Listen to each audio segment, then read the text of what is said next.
श्रीराम. साधक हो, सध्या आपण सद्गुरू श्री ब्रह्मचैतन्य गोंदवलेकर महाराज यांचे शिष्य परमपूज्य श्री बापूसाहेब मराठे यांनी सांगितलेल्या आठवणींमध्ये श्री महाराजांनी बाबांना असे घडविले या पुस्तकाचे वाचन ऐकणार आहोत. तसेच रविवारी श्री महाराजांच्या काही भक्तांचे अनुभव ऐकणार आहोत. परमपूज्य श्री बापूसाहेब मराठे सांगतात, गाथा वाचताना केशवराव मालाडला आले. महाराज त्यांना म्हणतात, केशवराव, आज गाथा वाचताना वाचण्यामध्ये कोणता अभंग आला? तर केशवराव म्हणाले, आज माझ्या वाचण्यात साधकाची दशा उदास असावी, उपाधी नसावी अंतर्बाह्य हा जो अभंग आहे तो सगळ्यांच्या परिपाठातला आहे.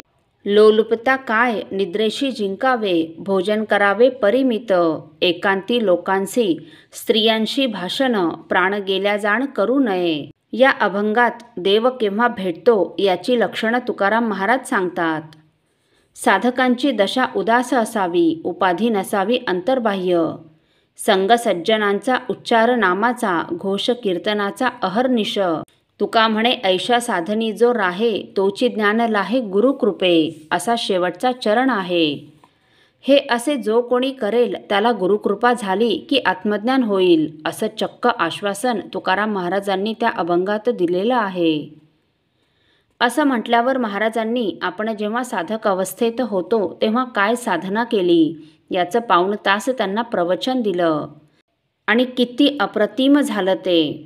यावर केशवराव महाराजांना म्हणाले, महाराज, आपण सांगितलंत ते इतकं उत्तम सांगितलंत की असं ऐकायला मिळणार नाही, पण हे वर्णन झालं.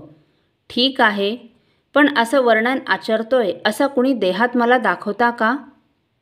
आत्ता जर कुणी मला देहात पाहायला मिळत असेल तर मला फार आनंद होईल, म्हणजे मला लवकर आकलन होईल. तर असा कुणी देहातला एखादा मला दाखवाल तर मी बघायला हिमालयात सुद्धा जाईल. तुम्ही सांगाल तिथे जाईन, म्हणजे मला अशा विभूतीचे दर्शन होईल. असं म्हटल्यावर महाराजांनी त्यांना गुरुदेव रानड्यांकडे जायला सांगितले.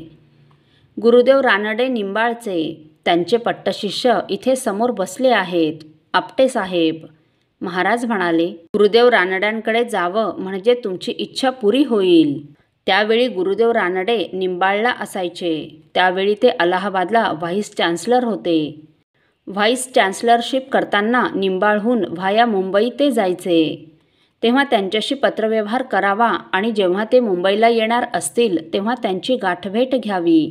त्याप्रमाणे त्यांनी पत्रव्यवहार केला. अलाहाबादला जायला निघाले तेव्हा ते मुंबईला येणार होते. तेव्हाची केशवराव यांना अपॉइंटमेंट मिळाली तेव्हा हे भेटायला गेले.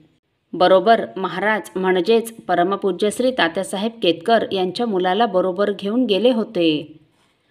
गुरुदेव रानडे निंबाळहून मुंबईला आले होते आणि मग ज्यावेळी हे गुरुदेवांना भेटायला आले तेव्हा गुरुदेव आले, पण लगेच काही न बोलताच उठून गेले. यांना मनातून थोडा राग आला. आता मला अपॉइंटमेंट देऊन हे काय, उठून काय गेले? उठून गेले तर कारण तरी सांगायचं की पित्त उसळलं, माझी प्रकृती बिघडली. काही नाही, उठून गेले आणि निरोप आला. केशवरावांना मनात वाईट वाटले. ते महाराजांना भेटायला आले. महाराज म्हणाले, बुवा काय म्हणाले? तेव्हा हे थोडंसं त्रासूनच म्हणाले. ते माझ्याशी थोडेसे विक्षिप्तपणे वागले. त्यांचं वागणं मला काही विशेष पसंत पडलं नाही, असं वागले. असं म्हटल्यावर महाराज शांतपणे काय म्हणतात, तरीसुद्धा उद्या पुन्हा भेटावं त्यांना. हे चिजलिंग, हे ग्रूमिंग उद्या पुन्हा भेटावं. आता असं म्हटल्यावर जाणं भागच आलं. असो. साधक हो, महाराजांनी सांगितलं म्हणून परमपूज्य श्री बाबा बेलसरे परत परमपूज्य श्री गुरुदेव रानडे यांना भेटायला गेले. त्यावेळी परमपूज्य श्री गुरुदेव रानडे यांनी परमपूज्य श्री बाबा बेलसरे यांच्याशी आपण असे का वागलो हे सांगितले.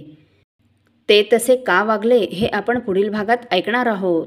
श्रीराम समर्थ. आपल्यातील कोणा श्रींच्या भक्तांना श्रींचे काही अनुभव आले असतील तर कृपया आपण मला ते 9422843253 अथवा सुनीलदादांच्या 9892608401 या व्हॉट्सअप नंबरवर कळवावेत अशी नम्र विनंती. श्रीराम समर्थ.